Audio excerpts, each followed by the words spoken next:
दिसंबर 2005 NASA special agent Dan Oakland और security manager Henry Butler NASA के Cape Canaveral launch facility के अंधेरे रहस्यमय कमरों को एक्सप्लोर कर रहे थे और तभी उन्हें एक कमरे में एक बक्सा मिला जिसमें 60s के जमाने के 2 ब्लू स्पेस सूट्स पड़े हुए थे। पर ये स्पेस सूट्स थे किसके?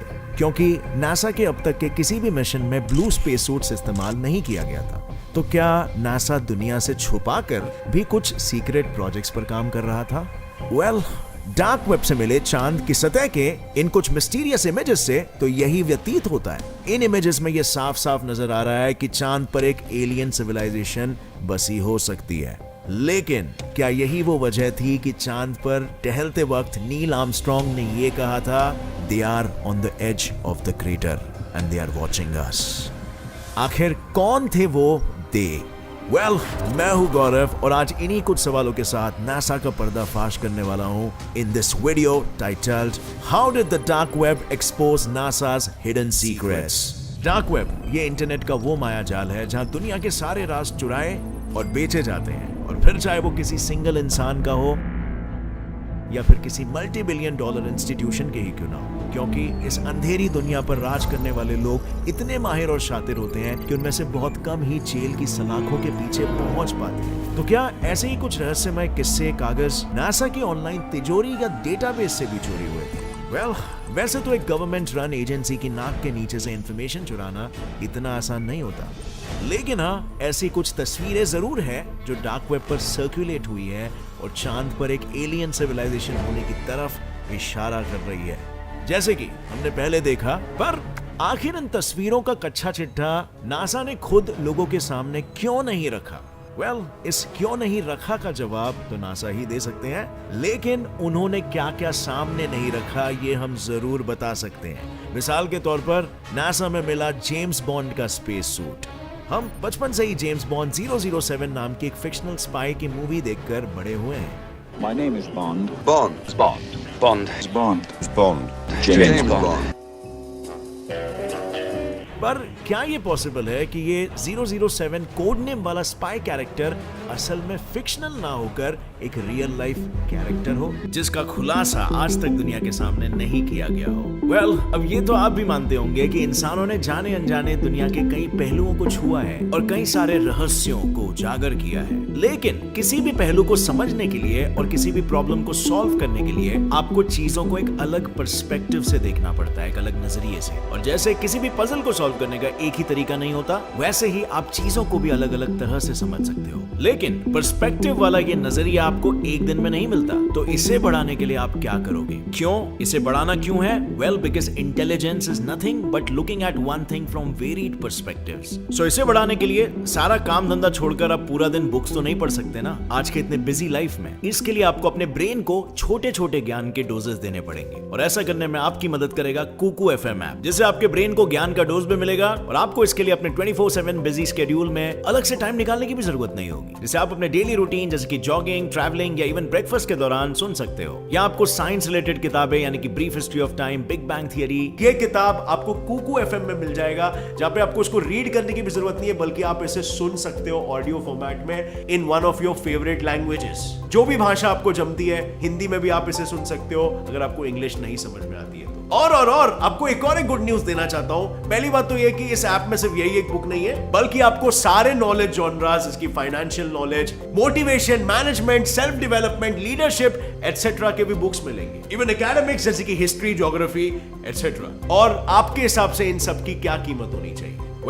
कोई भी कैलकुलेशन आप यूज कर लो, बट 199 रुपीज से तो बहुत ज्यादा हो। और इनके 399 का ईयरली सब्सक्रिप्शन आपको सिर्फ 199 रुपीज पर ईयर में मिलेगा। अब ये ऐप पर्सनली मेरा काफी टाइम बचाता है, क्योंकि मैं मल्टीटास्किंग करते हुए इसे कान में लगा के सीधा सुन सकता हूँ, और इससे रीडिंग हैबिट भी कल्टीवेट होती है और आपको न्यू नॉलेज गेन करने की जिज्ञासा भी बढ़ती है। आपको बस नीचे डिस्क्रिप्शन लिंक में से इसे डाउनलोड करना है और कूपन कोड GETSET50 यूज करना है, और मेरे फर्स्ट 500 सब्सक्राइबर्स को सीधा 50% ऑफ मिलेगा। So click on the link in the description and go download this app now and start learning with Kuku FM. NASA के official mouthpiece space report news के अनुसार साल 2005 में जब डैन ओकलैंड और हेनरी बटलर को 2 tip top space suits मिले, तो उन्होंने ऑब्वियसली उन्हें पहचानने की कोशिश की।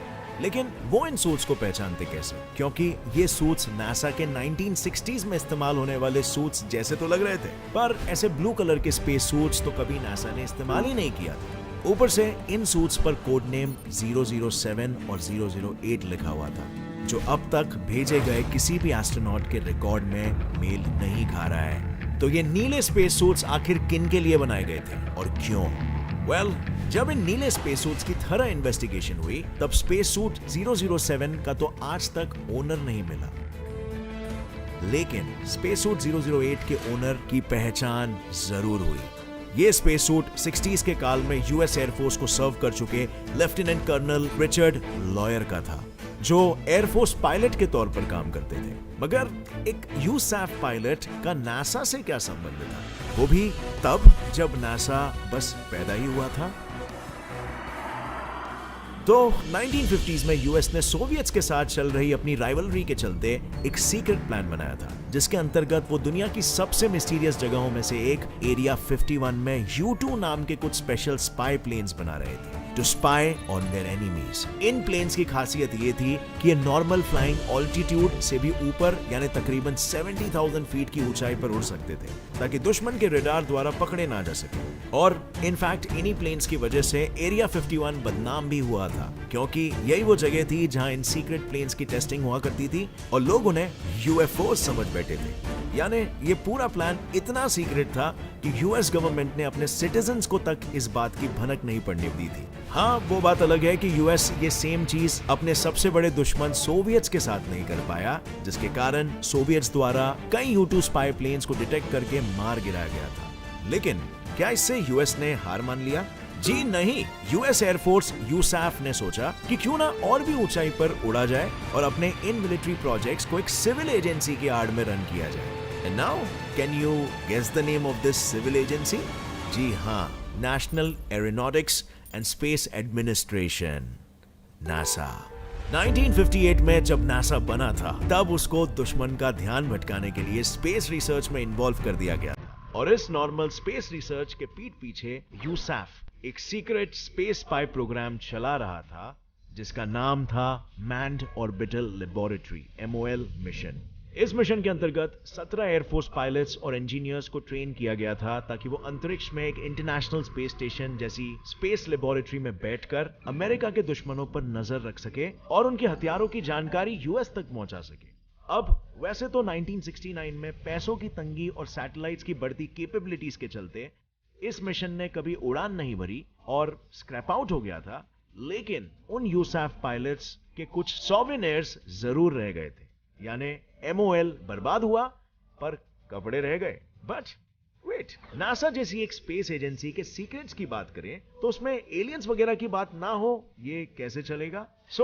चलिए बढ़ते हैं हमारी अगली स्टोरी की ओर, जो है एटलांटिस का रहस्य। साल 2006 में, यानी कल्पना चावला की मौत के जस्ट 3 साल बाद, एक astronaut crew led by Brent Jett को ISS के फाइनल असेंबली के लिए स्पेस में लॉन्च किया गया था using NASA's Atlantis space shuttle. इन एस्ट्रोनॉट्स और इंजीनियर्स का बेसिकली काम ये था कि ISS पर पहुंचने के बाद उन्हें शटल से बाहर आकर ISS पर कुछ इंपॉर्टेंट पुर्जे फिट करने थे। पर तभी suddenly mission commander Brent Jett को एक चमकती हुई चीज दिखाई दी। पहले तो उन्हें अपनी आंखों पर विश्वास नहीं हुआ, पर जैसे ही उन्होंने स्पेस शटल के कैमरास को उस लाइट की तरफ मोड़ा, तो उस चमकती चीज को 2 और सिमिलर ऑब्जेक्ट्स ने ज्वाइन कर लिया और वो तीनों स्पेस में हवर करने लगे। अब जैसा कि ऑब्वियस था, मीडिया ने तो इस इंसिडेंट और उसकी फुटेज को बहुत उछाला, लेकिन नासा के ऑफिशियल्स ने अपने एक्सप्लेनेशन में इन ऑब्जेक्ट्स को सिर्फ सूरज की रोशनी से चमकते स्पेस डीब्रीज बताकर रफा दफा कर दिया।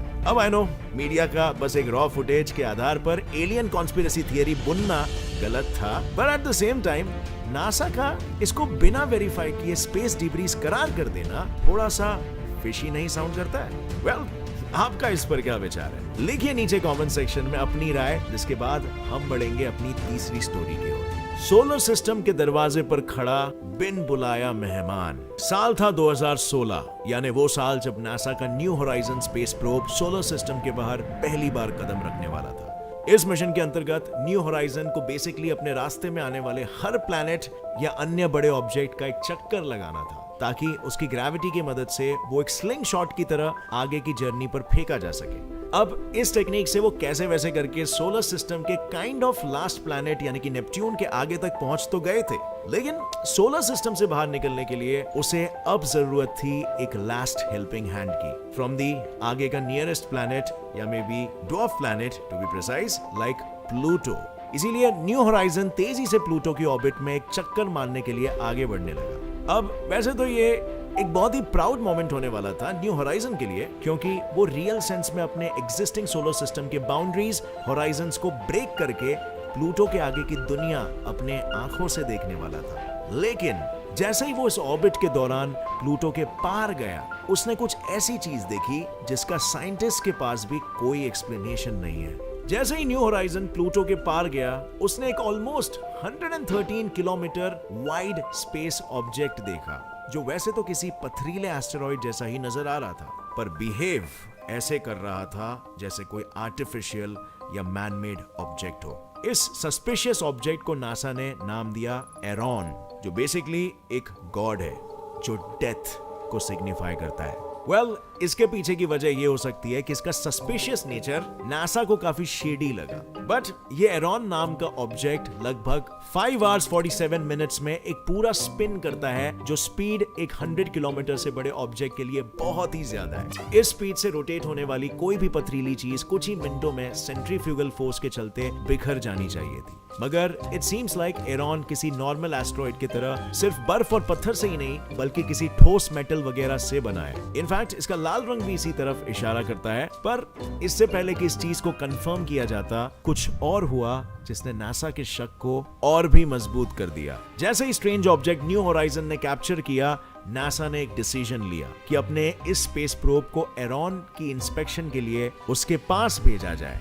पर जैसे ही न्यू होराइजन एरॉन के पास पहुंचा, न्यू होराइजन के सारे सर्किट्स बंद हो गए और उसका नासा से कनेक्शन ही टूट गया। इस इंसिडेंट से नासा का शक मानो जैसे यकीन में बदल गया। ऊपर से एरॉन पर शक करना इसीलिए भी बनता है क्योंकि ये ऑब्जेक्ट एक रिदमिक पैटर्न में टिमटिमाता भी है, which is way too strange for an asteroid। अब नासा इसे क्यों आज भी एक एस्टेरॉइड ही कहता है, ये तो नासा ही जाने, लेकिन ये बात तो श्योर है कि नासा को कुछ ऐसा जरूर पता है जो आम लोगों को नहीं पता या हमें बताना नहीं चाहता, which is our last story।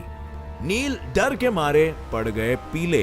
साल 1969 की बात है। नासा का पहला मैन मिशन टू मून। पूरे अमेरिका की धड़कनें थमी हुई थी क्योंकि इंसान की हिस्ट्री में एक नया चैप्टर दर्ज होने वाला था। एंड देन फाइनली वो समय आया जब एक इंसान ने चांद पर अपना पहला कदम रखा और कहा,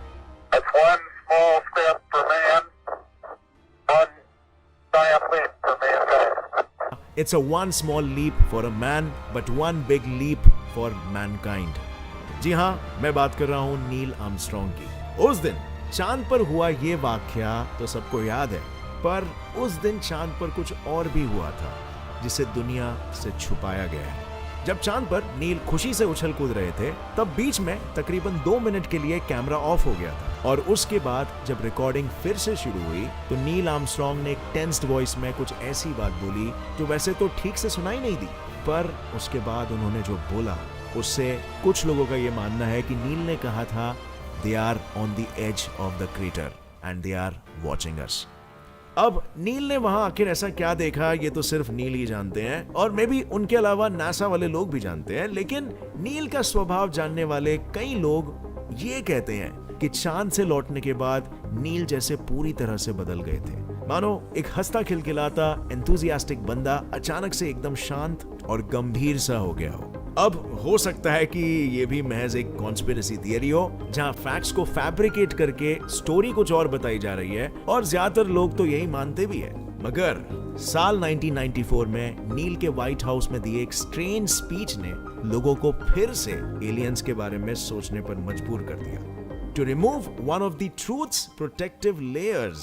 हाँ, खैर आपका इस पर क्या विचार है और क्या आप इन एलियन थियरीज को सच मानते हो या फिर कॉन्स्पिरेसी थियरीज? देखो, मेरा पर्सनल मानना यह है कि ये एलियन थियरीज सुनने में बहुत ही इंटरेस्टिंग और मजेदार लगती है और इसीलिए कहानी प्रोलिफरेट और प्रोपोगेट बहुत ज्यादा होती है।